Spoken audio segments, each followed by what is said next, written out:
This is where you get the latest in comics reviews, news, and pretty much whatever else we want to talk about. It's time for the Comic Kickstarter Show.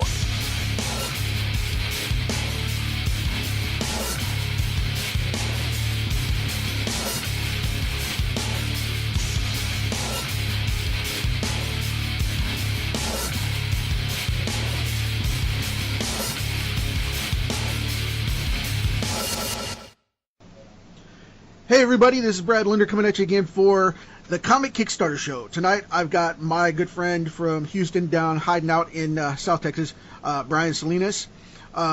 He's going to be hanging out with us for the next little bit. We're going to be talking some comics, some shop talk, and busting on Disney and Marvel and DC and Warner Brothers for a couple of things going on in the industry right now that they need to fix. And then we're going to be talking about creating comics methods, all the way down to the new Black Lightning series coming out, aka Black Vulcan. Not knocking it, but it is what it is. So we'll get more into that in a minute. But yeah. Well, you know, Black Vulcan is a Hanna-Barbera property, not a DC property. Right. That's why they're not using Black Vulcan. Right. Well, he was licensed out of Canon, but we'll get into it though. Yeah. But yeah, that's Brian. You guys hear there in the background. Welcome, man. Thanks for hanging out with me. We're gonna get this kicked off and go from here. So. Go, bro. Yeah, let's jump right into it, man. First off, since we went there, let's go with Black Lightning and get that off the table.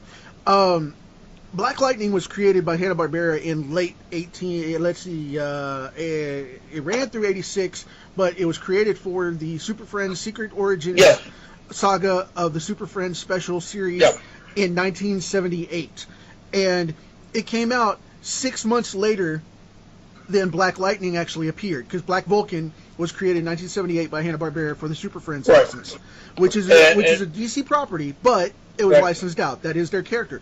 That's the reason that you see Black Vulcan as canon in the cartoons, but not in the comics, and vice versa. Well, you do know Apache Chief was also a Hanna-Barbera creation. Yes, yeah, he was one of the original characters for the series. Yes, and he was in Wonder Woman. Right. Yeah, he was a character in the Wonder Woman movie, if you didn't see that. Yes, so they're trying to bring those characters into the fold, which is cool, and I really wish they do. I really wish they hope they do, because they tried to reboot them for a number of years. Well, that's because they have the license now. DC has the license for Hanna-Barbera's creations. They bought the comic book incarnation. And that's the one thing they do right. They actually own their property. They own the license for the properties. Right. They don't give them away. I will say I'm not really a fan of Black Lightning. I've never really been a fan of the character. His other visuals he had was the Clinton Henry version that came out a couple years back was really good. I enjoyed that. I do know that he was an outsider with Batman at first. Right. But so if they incorporate that part of the mythology where they actually mention Bruce Wayne and Batman in the Black Lightning series, I may actually be interested in it. But as of right now, I think he looks really goofy. don't have high hopes for it. Well, it looks like that's the reason I keep calling it the Black Vulcan, because what they've done is Warner Brothers, which is CW's sub-production company, they've taken a big mosh of it. Because if you look at it right now in comparison side by side, like I sent you before we started talking, I sent you those images. If you look at Black Vulcan from 1978 in comparison to Black Lightning now, he's even got the lightning bolt, man. He's even got the transparent digital lightning bolt in his hand. Yeah, and it's so bad.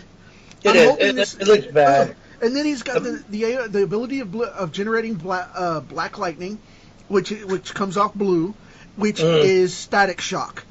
Yeah. It's when Static Shock got his powers. It originally was blue. He learned to control it and turned it positive to keep from turning to evil. That's what they should do. Okay, not to cut you off, Brad. No. Go ahead, man. It's a conversation. That's what they should do. They should forget about doing Black Lightning and do Static Shock and bring the whole Milestone Media universe to TV. Big time. It would revolutionize. It would change the way you look at superheroes. Especially have an entire universe of black characters, of minority characters on television. Totally, because those creations they were amazing. When they came out, they were Image Comics before, they were Image Comics, but at DC, right. But people didn't want to give them a chance because they were unfortunately back then you didn't give black creators their due. You didn't give black comics a chance. It was always let's read the same old crap. Well, outside of the Cosby Show in the '80s, man, we didn't have anything like that. You didn't, and it was we almost had it with the '70s, almost with Sanford and Son and a couple of other. I think were really cool. I think the whole Dwayne McDuffie thing and all of them. I think they had something special then. I think they had lightning in a bottle. I can't wait for it to come back as Universe M in a DC universe. I'm a big fan of it. That's one of the titles I would love to work on myself. I would love to do something with those guys because they have a lot of diversity. It's not the same old stuff you see. Unlike Marvel, where you open a book up now, it's the same book you have 10 years ago. Right. Exactly. It's the same thing that been developed or grown. Boring. It's been rehashed. Exactly. Yeah, it's so boring, so bland. And their characters don't age. They don't grow. Except for alternate versions. Yeah, but the only thing that's changed is the art. The art has gotten worse over the years because they treat the creators bad. But now they've got the Disney. Well, we'll cross into that in a few minutes when we go into the Disney section. But yeah, I totally agree with what you're saying. And you and I have talked about the new Black Bolt that just came out, number 9. Yeah. And no offense to the guys that are on that team, it's just stylized so badly. Yeah. To where it is 96% color, and it is so sketchy and horrible. You could still see where they digitally vectored the pencils. They didn't even solid ink them. They vectored them over to black, and then colored them directly. And it was so bad. You can even see the pencil marks where the guy sketched it out on a digital penciling tablet. Very rarely has that style worked out with digital color. It was Joe Madureira, Campbell, Huberto Ramos. Very few guys can work in that style where you go from pencil to direct color. Because they have a clean animated style. Yeah. And they have an open style. If you get into feathering and hashtag, if you do something like Jim Lee can only pull it off with watercolor over his pencils. Other than that, he needs inks. Right. You can't do it with Travis Charest as much as I love the guy. I love Travis Charest's work. I think he's one of the most unseen geniuses in the industry. I can't get enough of his work. But 99% of the artists out there, you can't just go from pencils to color because they're not sure about their pencils. Right, and Matt had that same ability in his Daredevil run. Yeah. He killed it. He crushed it. I agree. But you just you can't go crazy like that. And what they're trying to do is they're using European influences, like the old heavy metal artists from the UK. Yeah. That style. Like Mobius. Yeah, and it's beautiful work if you use the technique properly. But they're trying to use it in the digital age to cut corners because it's a faster style as well. But not going to happen. But when you don't put real watercolor over those pencils, or even Xerox copies of the pencils, you don't get the same effect. It doesn't go at all. Digital always will wash out and ruin penciled work, and I hate saying that because the pencils look too hard and the colors aren't strong enough. Yeah, because digital colorists, they're the unforeseen artists of the industry. Absolutely, they really can save work. They can make bad artwork look beautiful, and so I have a lot of respect for digital colorists. Because I can't do it myself. Well, thank you for that, because I do. I have a lot of respect for those guys because a little short story about myself. I used to be scared of color, and you see my work now. I'll do a lot of color now. Yeah. But I used to be petrified of color, up to the point where I actually went to art school for about 6 months, and then I left because I wasn't learning anything that I could use. Right. And they wanted me to become a graphic designer. And it doesn't transcend into comics at all. It doesn't. And I had a professor tell me, hey, you really are not geared for this school. You need to leave. I'll get you some connections. And to this day, I still actually lecture at that school. But when I was at that school, I went to color fundamentals, and I had a panic attack. And they had to call an ambulance for me because I freaked out. I was so freaking, I was so destroyed. I was like, oh my god, so much. Freaked out and started ventilating. I thought I was having a heart attack. I don't mean to laugh, but I've been there. Dude, yeah, I'm like, I was like, I was so used to being good that when I was bad at something for once, I didn't know how to handle it. My mind was like, drains the pool, doesn't it? It drains the pool. You're standing there air dry and cold, yeah. I was like, whoa, and they were like, dude, this guy's freaking out. And I would start shaking. So it was crazy. And then, but nowadays, the whole art genre has come to the point where every artist nowadays seems like they have to be able to do color. If they can't do color, then a lot of people just kind of bypass them because they're like, oh, I don't want black and white. I want color work. Well, see, really? That's part of the modern industry mindset too, though, and we'll shift into that right now because I tell you what, man, that is a big bust in the chops right there, as an insult to artists because of the fact that like I was talking about, I won't name anybody, but you've had many experiences like this too, I'm sure. But I had a guy come to me and say, "Hey, man, can you slow down? You're killing my page rates." I was like, "What do your page rates have to do with my artwork?" You know, and he said, well, you were talking about on Facebook how you did 8 pages in a day. Well, let me tell you something. First off, that's not my problem that you can't slow down for that. I understand and appreciate your situation, but you need to step up if that's your problem. You know what I mean? Don't back me down. But as a side note, though, just to understand for anybody listening, you're not going to average 8 pages a day. That's lunacy. No. Because of the fact I just got lucky is what happened. I was in a smooth rhythm. I had no hang-ups, and my pages were prepped. Okay? I mean, you look at Eric Larson Eric Larson can do 6 pages a day, but he's a rarity. And that's 18 hours a day or more. Yeah. Or 18 hours a day or more, Look at Jack Kirby. Jack Kirby was able to do up to 22 pages in one day. But that's Jack Kirby. Nobody else can do that. And the man had what's called a mental layout, too, though, because he would skip over, and he didn't have to lay out and do, because for me, he directed everything. He was his own director for every book that he did. And so, like even Stan has said, only thing he did was give Jack the plot sometimes, and he went off and just and ran with it. And see, for me, I get this. I use that same method because what Jack would do is he would lay out the entire book on a page one time, all 25 pages, okay, and then he would go through and say, okay, here's the deal. I've got 25 pages. Now what I'm going to do is I'm going to go through, lay those out. Then he would do the whole edit on the entire book at that time. And then he would take that stack of pages, and then boom, it was just all creative penciling, and that's why you got the beautiful artwork you did. Yeah, but and the reason for that, I do the same method. Well, in this day and age, you're not going to find someone that can do. You very rarely, maybe one out of every 300, one can do more than 3 pages a day. Right. And they have to be doing it full time. Have to be. Yeah. It's not something you can do in 2 hours. Me, myself, the most I've ever done in one day is a cover layout and 2 sequential art pages. Right. And that was me pushing it from 5 a.m. till 2:30 in the morning.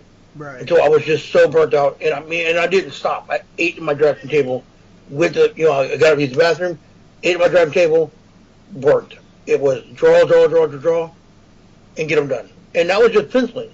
Now, if you ask me about how much I can pencil and ink a page in one day, that's my speed. To me, that's a good pace. If you can do a page a day, you're okay. If your publisher is pressuring you to do more than one page, he got my shoe. He took my Jordan, didn't he? Jonah. What? He took my Jordan. Yeah. Little punk. My puppy took my Air Jordan. I heard him growling in the background. I knew he did something. Brian, so you guys know, Brian's got a new puppy, and it's been wreaking havoc. It's been wreaking havoc. He's adorable, man. Did you see a picture of him yet? Yeah, you sent me one. He's a beautiful dog, man. Yeah, matter of fact, here he is live in person. Let me show you. He's gonna freak out. He loves it. He loves like digital stuff. Oh, that's awesome, man. Crazy. That's awesome. Yeah, you can't spank him, man. He's too cute.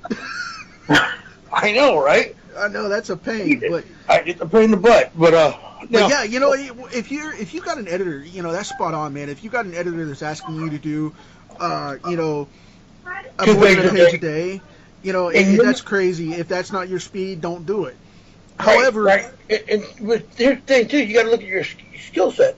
Exactly. If you're not one of those guys that has the experience to do 2 pages a day, right, and your editor is like, hey, I need you to do them, or you can't have the job, and you're like, yeah, I can do them, and you don't deliver, they're gonna fire you. Yeah. So be realistic, you know. And I be tell honest it to too. Yeah. I tell it to students all the time. Be honest with yourself. Right. Don't try to be something you're not. Don't be afraid to experiment with your art, but don't go to a publisher and say, hey, I can do you 10 pages a day. In reality, you can deliver 1. Yeah, don't talk smack because you'll get busted. The pencil will tell the truth because that will move faster that will last. You. You'll get your 3 strikes in a heartbeat, and you're gone. Like, and then nobody else will work with you because we all interact. It's a very, as a matter of fact, now that you said that, I don't know. I'm not going to name names on this one because it's not going to be. It's not cool to name names. Right. But I was talking to a creator whose property is trying to be stolen from an artist that he hired. And you know, artists, we're work for hire. Right. If we don't create it, it's not ours. Even if we redraw it and we improve the artwork and we make it something that it wasn't, it's still not our property. Right. We're work for hire industry. The artist is trying to steal the creation of the creator, and I'm like, what he's doing. We work in a very tight community, and we know everybody. Right. And the only thing this guy is doing is blacklisting himself, because all these people on this Facebook page, they're all like, we don't want to work with this guy, and it's filled with nothing but publishers, and this guy's looking for work from all of them. They're like, we don't want to hire you anymore. You know, right. You're damaged goods. You and I'm like, I told him, I said, man, you gotta get out there. You gotta do damage control, because what you did was one of those industry no-nos. You don't go off and tell a publisher, I own it because I made it look good. Right. You just can't. I mean, I've done that for a publisher I worked with for 7 years. The publisher couldn't design. I mean, he had ideas, right, but he was not an artist at all. He would send me these things. I swear, my third grader, actually my second grader, looked like she drew in her sleep. And he sent me these designs, and I take them and I flesh them out, and I make them look good, and I'd add things to them, and I'm like, okay, this is the design, this is the concept. What do you think? Oh, I love it. I was like, okay, let's use this one. I would do the model sheet for it and would go with it. It doesn't mean that we design characters for people all the time. Right. Yeah, it's part of the craft. You have to. Part of the job. Yeah. And like one of my proudest moments is, and so far in this industry, you remember Rick Buckler? Oh yeah, great guy. I knew him. Yeah. Great guy. Awesome man. Awesome man. The last cover he ever drew was for a company called Advent Comics, and that's who I was working for. And I worked with him for 7 years, and he drew 2 characters on that cover that were the main characters for that book that I designed. So I was really proud that he drew my creations, my co-creations on there. Because even though I don't own it, the publisher gives me co-creating props on there. And see, that's a thing too. Get with a publisher that wants to work with you, not you work for them. There's a difference. Okay. And there's you be patient, but also to the publisher too, that I was able to work on 2 of my favorite characters of all time, man. Oh yeah. I was able to work on the Nexus for Mike Barron. Right. And then Baron Carzon for the Micronauts. Oh, nice. Yeah, so that's another book that had a killer. That's another book that had a killer property crossover because of the Mattel thing. Yeah, that was huge, man. It was great. It was so cool that you guys got to work on that because I thought they were going to shelf it, especially when Marvel started squawking. I thought they were going to, because Disney was like, "That's our character. We published that book. We've got the license to it." And it's like, no, you don't. Mattel contracted you to do the comic books. They didn't even have the license. They contracted Marvel to produce the books as a property that they owned to sell their toys, and they co-opted with each other. And then IDW got it. In the process of IDW getting it, they let the license go to. They were lending it out to a bunch of indie publishers. Well, IDW was going to be doing that because they said in 2017 they were going to go out in the middle, and about March or so they kicked it over and started soliciting their properties out to third parties for kick out to keep them from going to smaller company, smaller district art. Let's say art warehouses. It was arts. I don't want to say it was sweatshops, but that's basically what they are to give you guys an idea of what's going on. Yeah. So they go to like South America and all these little Asian countries like Korea and whatnot and knock. I'm glad you're saying that and not me. It's true though. It's true. It is true. It's true. It's true. And I lost a lot of work to guys from the Philippines, and over the years. But those guys became friends. Like, we all worked the same company, and I started going from a regular interior artist to a designer and a cover artist. Because I don't know, do you know Jimbo Salgado? Yeah. Yep. Okay. Yep. Him, Harvey Thibodeau, Ace Cantano, all those guys. We all worked for the same company. Right. And we actually met at Alamo City Comic Con a number of years back. Matter of fact, it was the inaugural Alamo City Comic Con. Oh, you had 8 of us guys that worked for the same publisher in the same venue at one time, and we did a big signing. It was really cool. And they're like, man, I can't wait for all this work to come out. And this publisher's sitting on all this work by these guys. Well, he has guys from Miko Segova. The guys working on Bloodshot. Right. He has a whole shelf full of a cabinet full of this guy's work and just all over the place. And I'm like, and these guys are like, man, you got to come to the Philippines. We got a ton of work over there. And I didn't believe him. And all of a sudden I'm seeing this transition from American artists to these Asian artists, which isn't bad because the artwork is good, but it had its moment. But it's got that Ramos. It's got that kind of Ramos and Modiera animated style to it. It has a very Ramos animated style. But I think it hit its high point like 4 years ago. 2 years ago it really hit its high point. Well, that's because they oversaturated the market with it. Yeah, they did. And Humberto, I know him, and they did. He would never complain publicly. I mean, I'm taking this from my observation. So if anybody hears this, he didn't say this directly. That's not quoted from him. But I know for a fact the guy did like 19 books in a 90-day period and was just kicking it out, crushing it Kirby style. And then they liquidated that artwork, just boom, boom, boom, boom, boom, in a period of like 3 weeks. And didn't even distribute it properly over months. They saturated the market with it where he was everywhere and ruined it. And almost ruined his career. Yeah, and, and a bunch of his friends talk about that. I actually was talking to him at Wizard World in New Orleans a few years back, and he gave me a book, and I was like, "Oh, how much I owe you for it?" He goes, "Dude, don't worry about it." He goes, "We're peers." He goes, "I know you by reputation." And I was like, "Wow, that's kind of cool." And we started talking, and I'm not going to quote him because I could be wrong. But he's not here to state it, so yeah. Yeah. He was voicing, and you could hear his unhappiness. Right. And I think it was the changing of the guard at the time of Marvel becoming Disney, and that whole when they were bringing in the new staff and the new ownership. I think that they screwed a lot of things up for the creative staff there. I think so too. And they let that a lot of things weren't. I think they let their talent agents ruin. I think they let their talent agents ruin the entire talent okay, pool. Well, I'm going to step in right there because I'm going to tell you something great about this, man. Plain and simple. Okay. One, it's making a valid turn now back to us and back to United States-based artists.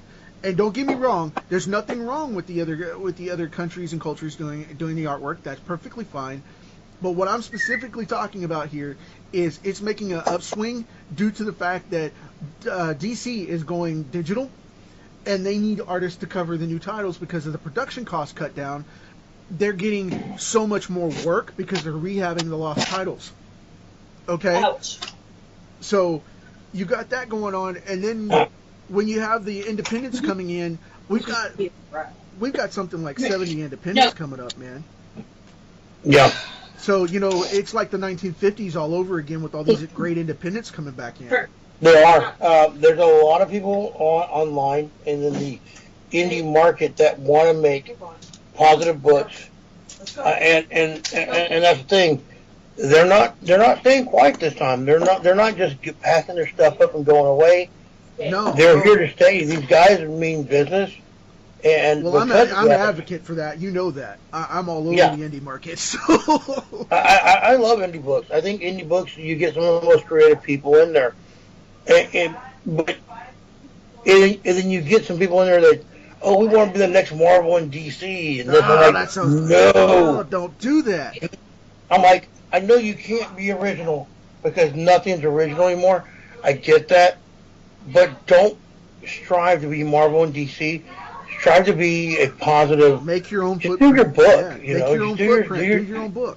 Do your creative stuff and put your vision out. If that's what it turns into, then that's what it turns into. But don't strive to be like another company because no one wants to work for the other company right now. Not to mention the fact that other company's drowned. It's been either disassembled through hostile takeover in the Disney Marvel situation, or you've got everything flipping on like DC where their market's just crushed because they've ruined themselves due to gimmicky changes, with universe revamp after universe revamp.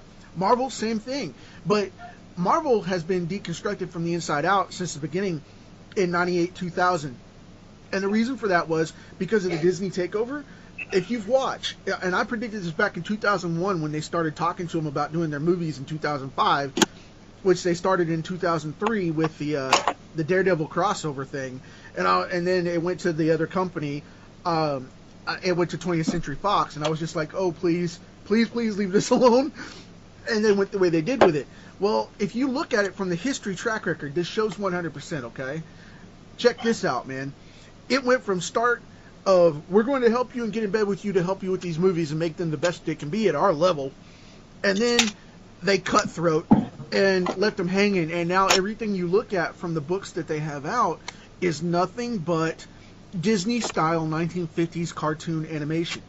Yep. If you look at it, it's either scribbles or styles you can't recognize because of the fact that this digital just crap being shipped out 90 miles an hour. Now, granted, there's a couple still over there that are doing great, and I don't want to knock the good quality artists that are still there. What I'm talking about is the hash books, Nova being part of Galaxy, Guardians of the Galaxy, and turned into an academy trainer for the new Nova Corps. And running across a freaking muddy field and tripping on a rock. This is Nova.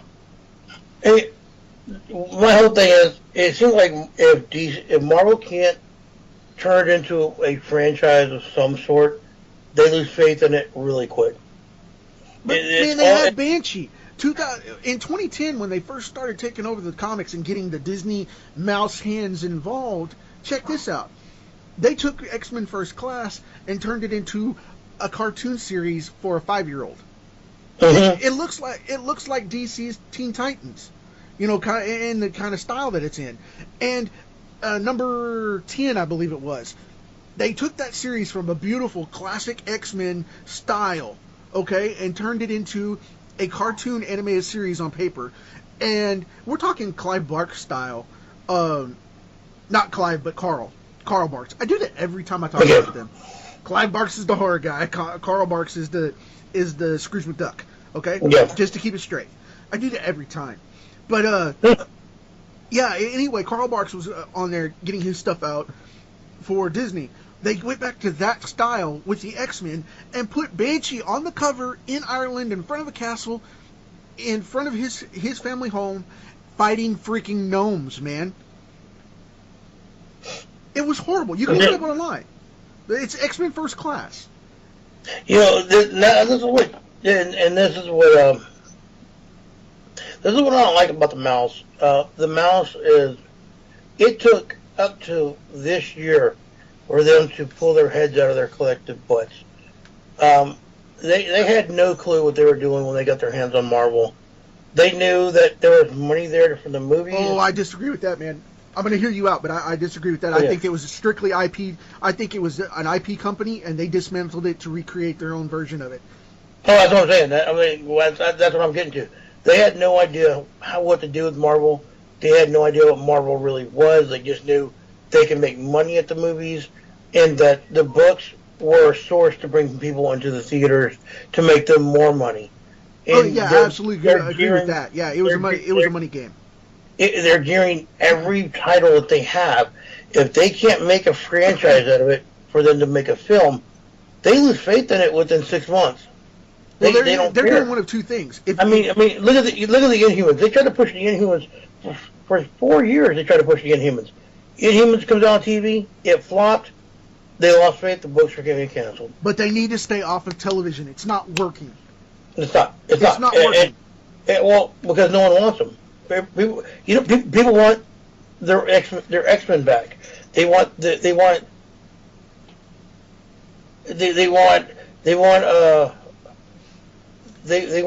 all their they want their classic characters. They want all that stuff done. They're using the comic books as an experimentation ground, instead of using them as properties to build up the stuff they're using and making successes with on the films. Yeah, it's been the platform for the Sandman ever since the first Iron Man movie came out. I said I watched that movie and I was like, oh good Lord! From now on, Marvel is Disney, and everything that comes out afterward, we will be able to track it from the movies to the page. We will never be able to track it from the page to the movies again. And that's exactly what's happened every time. Yeah, it's either gone from a cartoon or a film success. They put it on TV.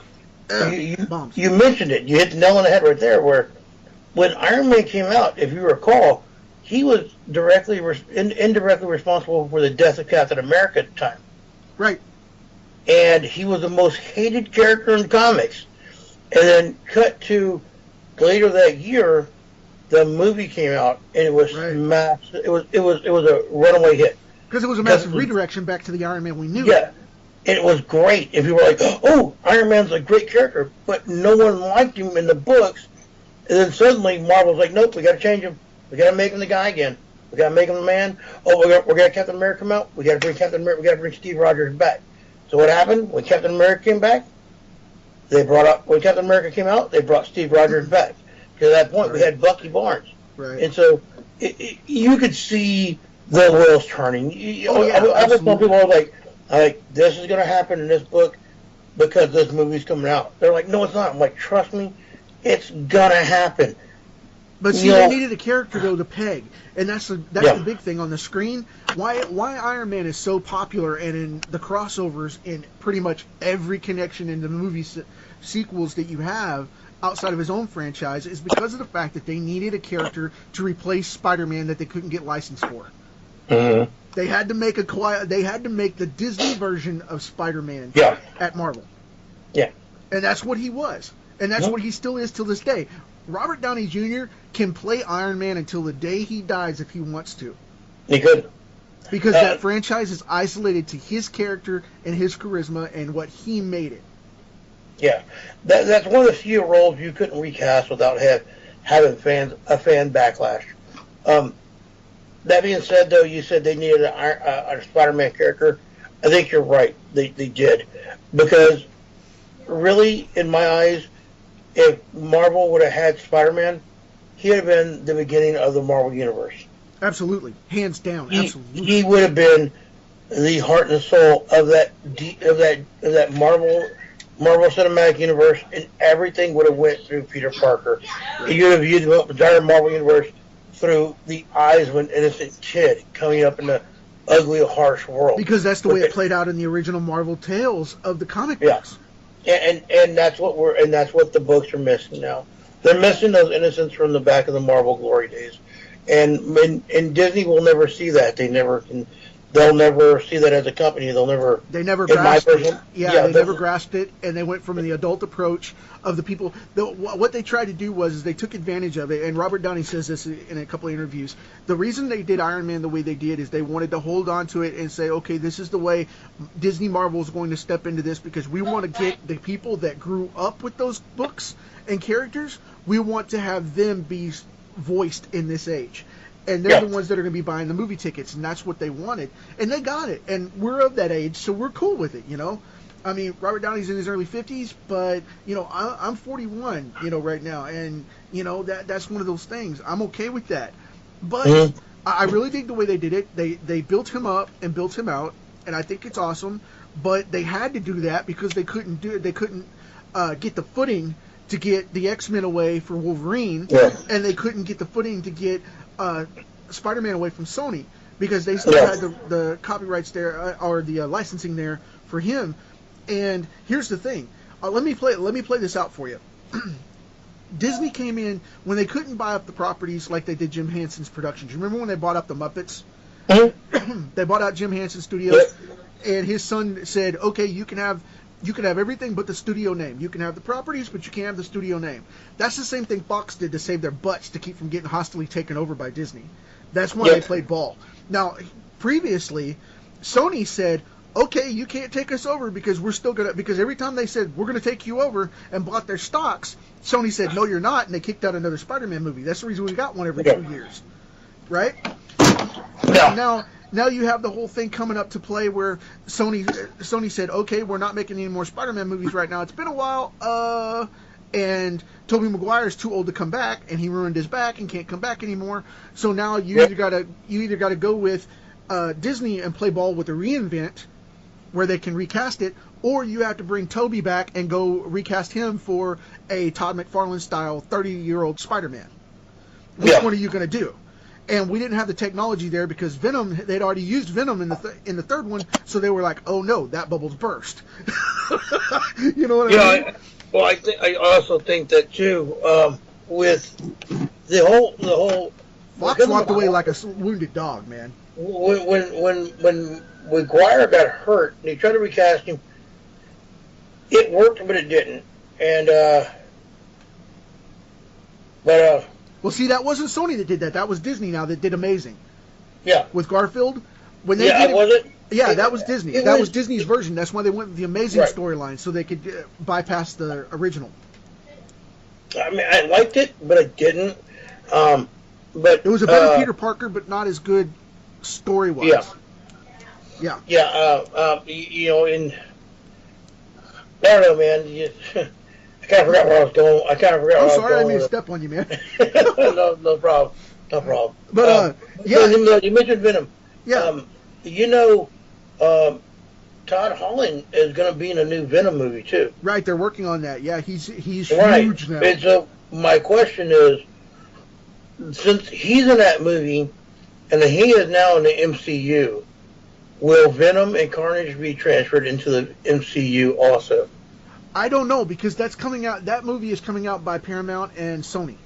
Right, but you're going to have the Disney Spider-Man in it. Well, it's a crossover license. That's a shared license. It gives them. Right. What happened was they gave them a breakdown to say we can use Spider-Man in the MCU, but they have the right to do their own Sony solo movies as well, which are R-rated and darker. I think Sony is going to do the Sinister Six film. I hope so. I would love to see that, and I would love to see that. They're going to do the whole Venom Lethal Protector, and then use Todd Holland to do the rated R version of the Sinister Six, because it would only make sense. Disney keeps him the golden boy and makes a really good family-friendly Spider-Man. You can sell toys and T-shirts and coffee mugs and posters and comic books and yay. And then Sony does it where it's all about the bad guys, and they do it really well. And see, that's exactly what I've been talking about with the crossover, because if you remember, in the end of the Spider-Man Homecoming film, they baited that Venom movie to cross over with Michael Keaton's Vulture when he was in prison, because the guard comes up with a tray as he passes by. He comes up with that tray and bangs on that window and says, and he says it, Brock, come to the window, mealtime. And I was just like, wow. They made and the Scorpion was there too. Right, exactly. So, I mean, there's a lot of possibilities for it, but this all comes back to Disney owning Marvel, right? Where Marvel's seeing dollar signs. Oh, of course they are. So they're not going to say, "Hey, we can either benefit from our Spider-Man in one set of films, or loan him out, where he can be in multiple films over the years from both they studios." Co-produce it and still bank on it. Exactly. Yeah. I mean, because I totally agree. Disney's still going to produce all the action figures.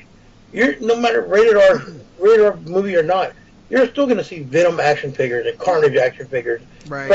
You're still going to see all that stuff. And you're still probably going to see him cross over into a PG-13 Spider-Man movie from Disney. Yeah, he will. Because, Disney's already said that they're going to be doing R-rated films now, and thank goodness that they're going to leave Deadpool alone. Yes. Yeah, honestly, that was a perfect way to do that, and I don't think that they should have done it as a PG-13. They would have ripped that character apart. They would have, but don't tell Rob Liefeld that, because Rob is, it has to be rated R. It has to be rated R. Because he'll go off by telling you it has to be rated R. Well, I totally agree. I'm not saying anything against it. I agree too. But I won't tell Rob I agree with him, because I know Rob, and Rob's like, yeah, you're damn right, I'm right. And I'm like, man, damn it, I don't want to be right. I don't want to agree with Rob. Right. I love Rob. Rob is a person. He's great guy. But well, no matter what you think about him artistically, if you're listening to this, no matter what you think about him artistically, the dude is still a guy. He's still a human being. Okay, let's be real. I don't care what you think of his art. I'm a huge fan of his story. Don't care what you think of his art. You can say, I hate his art, I hate his art, I hate his art. He can't draw hands, he can't draw feet, he can't draw ankles. He makes every woman look like they're contorted. You can say whatever you want. Rob whips out his resume, and you're like, damn, I would trade my children to have that resume. Exactly. He has had the career every artist and every creator wants. People can bash on all they want. The dude has ripped up everything from Hawk and Dove to Hawkman out to Captain America and Spider-Man and X-Force. And he still says this, I'm still Rob Liefeld, dude. Exactly. He's still I'm still Rob Liefeld. I made history with Image Comics. I'm a man. I was the first Image comic out. I got threatened by Marvel because I was going to do a book that was more successful than theirs. Right. So no matter what you think of his work, no matter what you may think of his attitude, he still has the resume and the achievements that every artist and every creator out there, like him or not, we all want those. He's had the indie career, he's had the mainstream career, he's proved the Hollywood career. His salt, plain and simple. He has. He is up there on that Mount Rushmore of modern day creators. Exactly. It is true though, man. You look at Mount Rushmore. Same thing with Todd, creators. Yeah, I mean, you look at those guys, and he's like, okay, are the old Mount Rushmore is Stan, Jack, Bob Kane, Jerry Siegel, Joel Shuster, Bill Finger, and that's your and Ditko. That's your Mount Rushmore. That's your golden age Mount Rushmore. Right. And then you have your modern age. And we're not even going to talk about the classic age, because the classic age is filled with greats. I started to say that there's not enough room. Miller, Steranko, Starlin, McNulty. You look at those greats. Adams, yeah. But Adams, Joe Kane, you look at all those guys. Walt Simonson. And then you look at the modern age. You have to put the original 5 image creators. Right. Brandon Shaw, really don't know anything about him, so I really can't say nothing. But the other 6 guys, I mean, Pistachio, Lee, Farland, Silvestri, all those guys, the guys who made it okay to actually create comics, right? Not draw comics, but create comics. Right. The guys that changed our entire way of looking at this whole industry. Right. They have their Mount Rushmore. Right, absolutely. Those are our guys. And so, I don't mean, people are like, oh, Todd McFarlane is the greatest. Todd McFarlane is good. he's not the greatest in my eyes. Todd McFarlane is a modern innovator. That's where he stands with me. God, he is not the greatest, but he is a modern innovator. He is not the greatest, but he will never tell you that. Todd will tell you, I'm not the greatest. I still work my ass off to do what I got to do. He just came along at the right time and did his thing, and that's exactly what he'll tell you. He was a visionary. Yeah. And then he was able to sell these other guys on this vision that he had. And now, is he in comparison to Jack Kirby? Absolutely. Why? Yeah. Why? Because of the fact that he graphically changed the industry. Actually, I will tell you this, and I told Rob this one time, and I'll go on record to say it, and it's going to be on podcast, so you can put it out there. I will compare Rob Liefeld to Jack Kirby any day of the week, because Rob's created so much work, and that's such a huge catalog and such a huge body of creations. And stuck to that style. He is so energetic with his work. Yep. If you've ever seen his originals, like I told him straight to his face. We're at a show. I said, "Man, I do not like your printed work." I said, "But I love your originals." His originals are so energetic. They're beautiful, and you just want them in your collection. I'm like, damn. I said, "But I do not like them shrunk down. I do not like your printed work." See, I'm biting my tongue to not cut you off because you're saying such a beautiful truth right there, because of the simple fact that the dude, his penciled work, I have a couple pieces, it's freaking phenomenal. Mm-hmm. And he has such a smooth line. But when he gets inked, it doesn't matter who touches it. It changes it. It flattens it out. Mm-hmm. Yeah. Like there's that one where he recreated the gods. I forget what book it was. I think it was Rejects or something like that. But he had created these creations like Odin and Thor and all the gods, and they were so beautiful. And I was like, damn. Yeah. And they were done on oversized paper. They weren't done on traditional 11x17. Right. And I wanted them. I was like, damn. I said, you have such an energy to your work. Well, and you don't have creators like that. But yet every artist out there and every fan, I don't like Rob Liefeld. Yeah, but you buy the hell out of his work. You buy his work because he can tell a good story. But see, that's the thing, though, man. Everybody wants to watch his chops, but yet it's everybody. Exactly, the story is always there. Yeah, and that's the thing. And we're gonna get. I would like to get into that now, because you want to use it for education. Rob learned storytelling from the best of the best. He knew Kirby. Right. He learned from those gold guys in the Marvel bullpen. Right. But he's our age, where I'm 42, and I come from that old school. I look at everything like a film and like a movie, and I know I wish I had the energy in my pages that Rob has. And have you ever met Rob? Not personally, no. Okay, well, when you do, and I've known Rob for a while now, Rob is like a 5-year-old kid in a candy store or in a toy store. He's all about the industry. He's all about comics, all about the industry. He's as energetic as they come. And the energy you see in his artwork is how he is in person. He is a kid when he's a kid at heart when it comes to the industry, because he loves this industry so much. Right. And it's so good to see that someone actually cares about this industry as much as he does.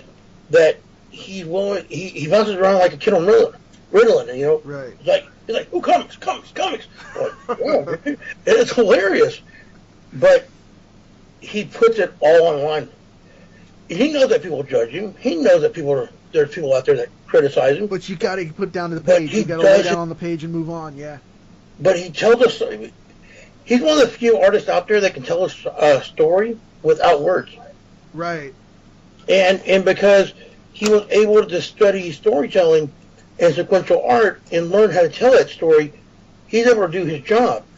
A lot of kids out there who will listen to this, you need to learn how to tell a story.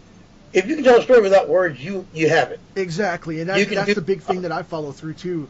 Is I used to, not to cut you off there, but a perfect example of it.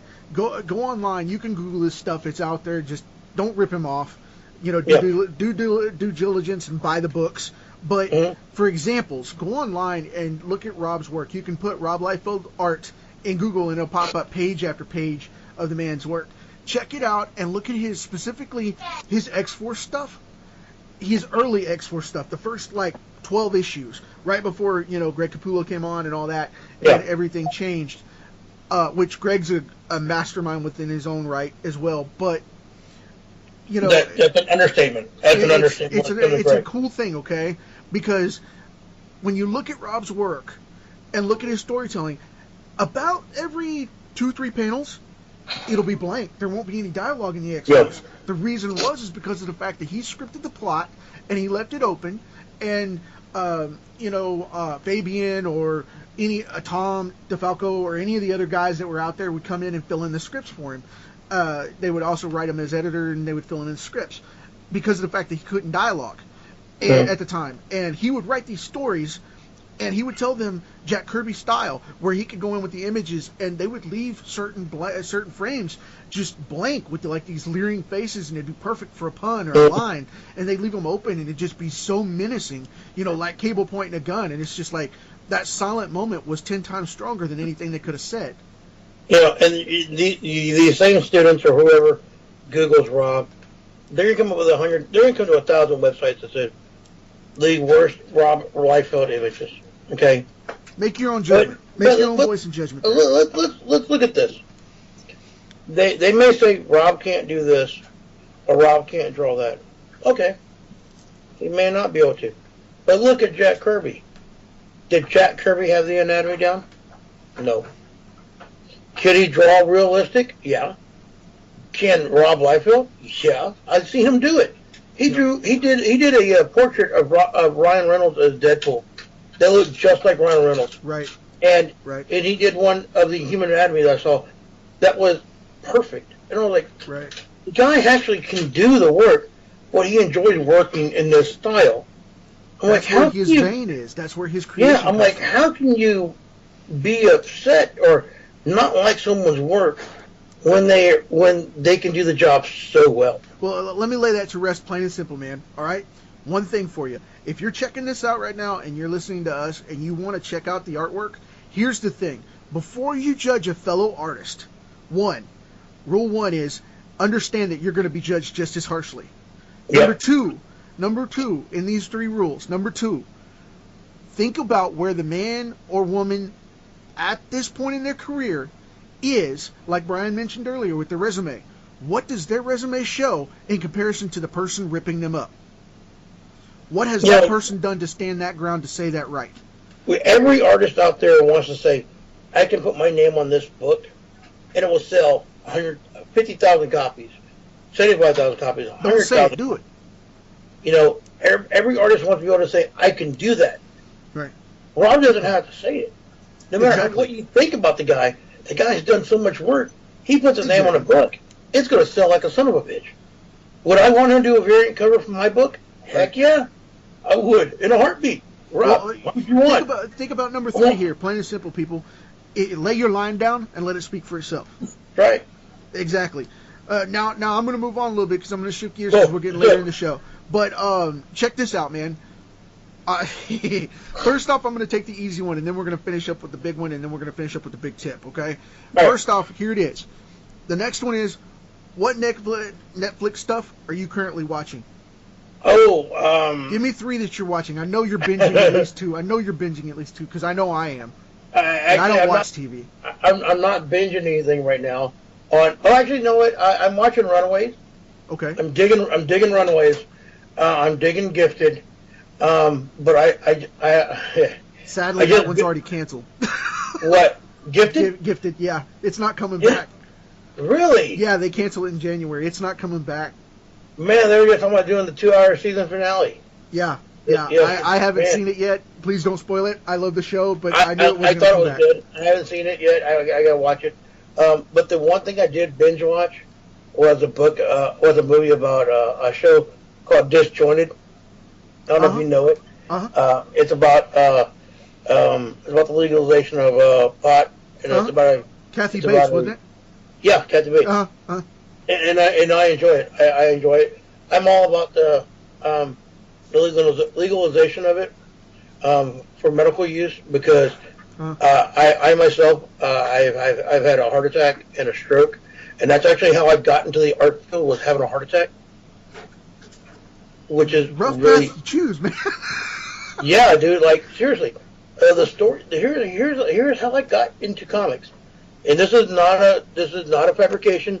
This is and I've actually did an interview, and it's on YouTube. You can check it out too. It's in depth. 7 years ago, I had a mild heart attack, and I was laid up in a hospital. I'm in this dark room in the ICU and intensive care, and I have light coming through the window.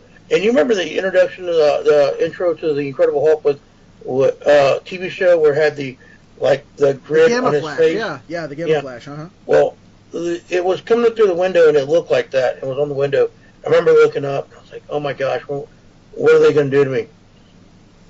Well, my wife at the time, who was now my wife, she was my fiance at the time, came up to the hospital, and she was like, "What's next? What do we do?" I was laid up. I couldn't do anything. Couldn't work, and I was big anti-social media at the time. I didn't want to. I hated social media. I didn't like Twitter. Didn't like any of that stuff. I was just, my phone was for phone calls and texts. That was it. Then she got me on Facebook, and I put a piece of artwork out there, and she encouraged me to do more.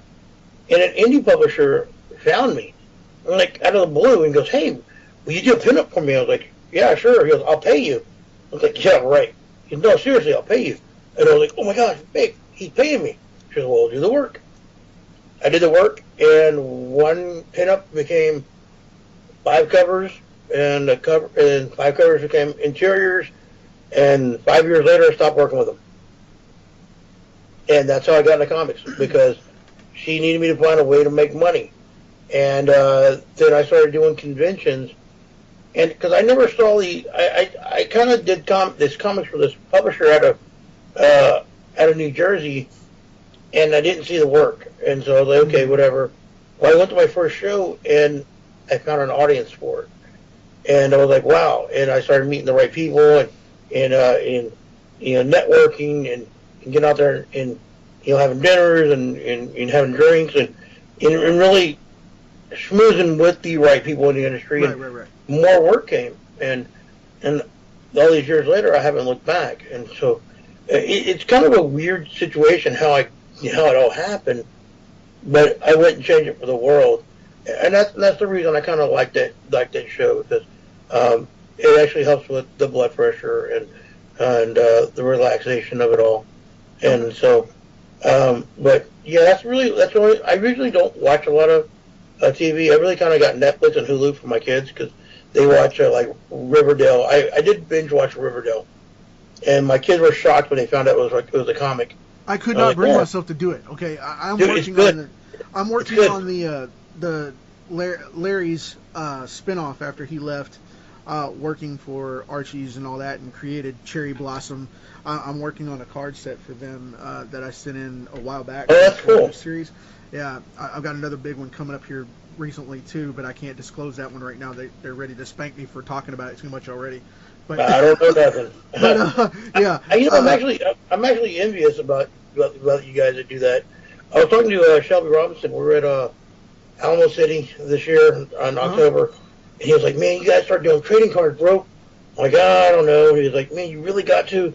He goes, "The way you color, your style, your speed, you make a lot of money doing trading cards. It helps supplement the income." And and then we were going to talk about it, and we got so busy with the show that we didn't get a chance to talk about it. So I got to get with Shelby Robinson. I tell you what, man, get with me later about that, and I'll hook you up with some contacts and see what you can do, man. Cool. I'll put you in the right direction, help you out with that. But yeah, no problem. Glad to do it. All right. So what are you binge watching? Me, I am just finishing up. I'm finishing up AD, which is the After Story of Christ, about what happened after the crucifixion. Freaking beautiful story. Love it. No matter what your religious preference is, it's phenomenal. Awesome stuff.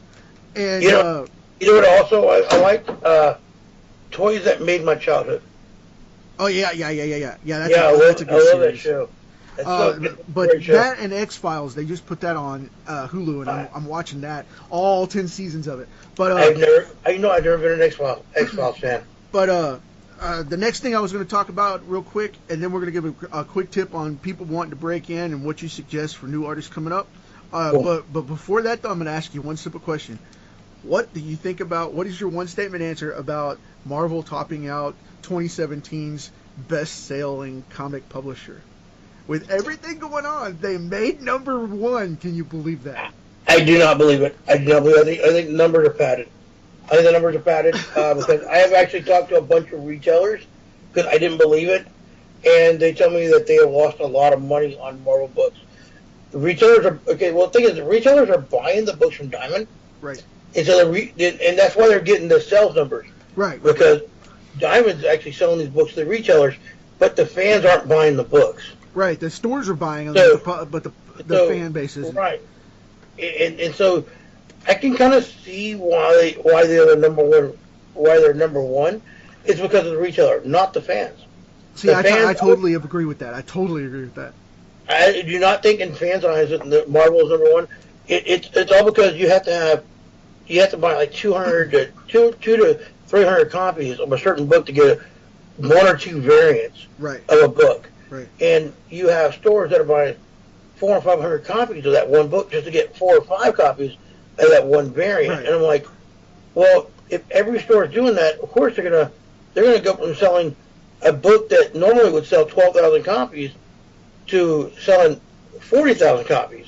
Well, see, that's exactly it. Because, and I'm sorry to cut you off there, but here's the thing, man. I look at print versus digital and retail versus direct. Okay. Yeah. When you look at those, the numbers totally outbalance in the other direction. And you look at it this way. This is the reason DC decided in March and April to decide to go digital and start marketing their comics digitally as well as in print, because they were losing money in the print books and they were giving away these sales. They were saying, you remember when they were at San Diego Con, they started squawking about it. So, we're going to die because we're not making any money, blah, blah, blah. Well, here's the thing. If you look at the numbers, the same month of March 2017, they did almost 1.5 million in print sales, okay? But what they gave away in digital comics of the same comic for free went off for 6.8 million copies. Digital downloads. The thing is, they haven't lost their market. People haven't stopped getting their books. They're getting them in the digital format. They've lost the direction of where their sales are. And same thing with Marvel. Sales are going to the collectors. The readers want digital books because digital books can be taken anywhere that they go. They're portable, accessible. Exactly. It can be anywhere, and you're not going to ruin it. Even if your phone breaks, you get a new phone, it's there.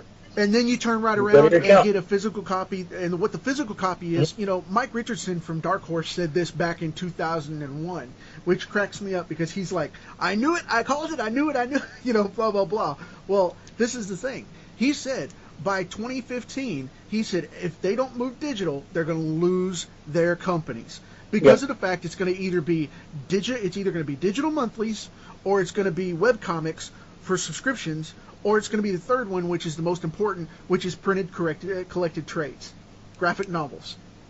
Yeah. And that's the way it is, man. That's the way it is, plain and simple. I would never print a monthly comic book right now. I do print on demand for people that want special edition versions. But if you go to my comics on Firestorm.com, FirestormComics.com, I sell them digital, plain and simple. Which we're revamping right now. So I'm choking that. But when my book comes out, that's the only way I'm gonna do it. I'm gonna do pure digital and print on demand. Yeah. I may do like 50 copies or 100 copies printed to go to shows and that kind of stuff. But I won't be doing a big print run unless people really want it and they're like, okay, then we gotta go for it. Well, I'll talk to you about my platform coming out at the end of winter as well. March, I've got my platform coming live for that too, so I'll hook you up, man. But cool. The final thing is, let's give a quick tip. I always shut down the show with a quick tip about what you would do if you were talking to a new artist and they came up to you right now at your table. What would you tell them if their book was of quality, or if their artwork was up to par? What would you tell them if they're ready? What would your first step do to get into comics? If they're ready, I would tell them to do not draw superheroes. I would tell them to draw anything but superheroes. Do a pure submission of regular people. And it's kind of weird to say. I understand where you're coming from. It's like anybody can kind of. And I actually got this tip from Dan Diudo. He goes, anybody can draw Batman. Anybody can draw Spider-Man. Anybody can draw Superman. Can you draw a guy with a receding hairline? Can you draw a bald guy? Right. Can you draw a fat guy? Can you draw a bald? Can you draw a fat woman? Can you draw a skinny woman? Can you draw people walking down the street holding a kid's hand? Right. He goes, even you see that you can do all that stuff and tell a story, he goes, you can tell a superhero story without ever showing the hero. It's like, oh, damn. So I tell everybody, if you want to submit properly to a publisher, show them something that they're not expecting. Make them say, I really need to see more of this guy. I need to see what he can do if he draws a guy's spandex. I see him draw a suit. I see he draws no more clothes. He can draw shorts. I want to see the guy draw Batman now. Right. Make them say, I need to see this. We know you can draw all the cool stuff. Now show us you can draw the characters we need you to draw. Right. If you make a publisher say, I need to see more, then you got it. Yep. And remember, like Brian said in the beginning, I totally agree with this philosophy. Please draw your pictures and your pages and tell your story in mime. Okay? We call that in mime in the comic industry. Mm-hmm. Step it up and show it like a silent movie picture where you don't have to put the words in there. Let the script do the narration that you send a copy of so they can see what you're telling, but then send the 5 or 7 or 10 pages so they can see what's going on and show it without speaking a word, and I guarantee you'll bust their chops. That's what they're looking for. And I tell everybody, I was like, unfortunately, if you show a Marvel editor DC samples, they're not going to look at them. They don't care how beautiful they look. As soon as they see DC, you're showing them you don't want to work for them. Exactly. You need to show them samples geared towards them, towards their company with their designs. Show them you know their company. Right. Also, do not be afraid to get your work torn down and take your ego out of it. I tell everybody that. Take your ego out of the artwork, because once your ego's in there, and as an artist, we all have egos. Right. And that's just one thing you have to be overconfident to draw this stuff and put your butt on the line every day. Yeah, and, but you got to take yourself out of it and say, hey, you know what? I'm not perfect, and somebody out there will tear limb from limb, line for line, and make you feel bad. Right. Which, when you can accept that, it's when you got something. You can't take it personally. I just take everything personally when it came to my art, when it came to sales. Dinner's ready. I got you. So, you heard that, huh? Yeah, we're about to wrap it up. I swear, I'm not keeping it much longer. We're cool, bro. We're cool. But, I personally, I used to take everything really personal, and my wife would tell me, hey, you can't. Don't take it personally. Not everybody out there is going to be your fan. And young artists need to understand the world's ugly. Editors out there will beat you up before they pat you on the back and tell you it's okay. Their job is not to be nice to you. Their job is to tear you apart to see if you can handle it. Right. If you can't handle the job, they don't need to hire you. For every one artist, there's 1,000 people out there that want to do this job. Well, it's like Tom DeFalco used to tell me all the time. I asked him, what do you think makes an editor? And he said, a guy that can go in without crying after he busts a guy down. It's like the military. You got to be able to rip them down and build them back up. And he said the thing is, what you're rebuilding is totally different than what you walked in the door with. Yeah. And from an artist perspective, look at an editor like that. Look at them as not coming at you personally, but to make you a better craftsman, to build, one, to do the job, two, to get the work they need done, and three, most importantly, is to make sure that you learn something to get the job done properly. That's what they're there for. They're not your friend. They're they're your mentor and your coach. If you listen to what they say, and not to mention the fact that they're breaking down the pages, not you as a person. Okay, they're breaking down what you put down on the page and what they need to get from you instead of that. And understand, it's instead. It's not because of. It's instead of. And if you go at it from that perspective, they won't break you. But it's like Todd McFarlane said. The first time you're in an editor's office, it's like your Swiss cheese. They're going to have a machine gun and they're just going to drill right through you. Yeah. The next time you walk away with a leg wound of a couple of shots to where they gripe at you, and then eventually you get to where you walk out and you shut the door and you're covered in sweat, going, "Whew, I made it." And the one big thing, deadlines. If you can't meet a deadline, don't tell them you can, because it's the quickest way to ruin your reputation. This is a very small industry. It's a very select few that actually get to do this as a full-time job. Right. If you can't do the job, don't tell them you can, because it will get around. It will mess up your job prospects, and you'll find yourself going from a guy that's in demand to somebody that they don't want to listen to. Right. So it's like crying wolf, It's like crying wolf. Don't do that. Just be honest with yourself and your publisher. And I mean, it's okay to say, hey, I can't do 10 pages in 5 days. It's okay. And he'll ask you, what can you do? Yeah. If they really want you, they're like, okay, can you give me 3 pages? Well, yeah. I know I can give you 3 pages in 5 days. Okay, cool. Yeah. We'll get somebody else to fill it while you're working on these 3. We'll get 2 other artists to do the other part. And this is the perfect time. I'm gonna cut you off right there, man, because I don't want you to get in trouble with the missus, and they got dinner and family time going on. And that's a perfect one to cut it off on with the deadline. I so appreciate you hanging out with me today, man. I will talk to you in a little bit, brother. I appreciate it. And all right, Brad. You take care, man. This will be released in a week or so. And I think I've got one coming up right before you that comes out in release timeline. But we are going to knock this out. You are going to be on the Comic Kickstarter Show, and I'll let you know all the details of when we're going to be out there.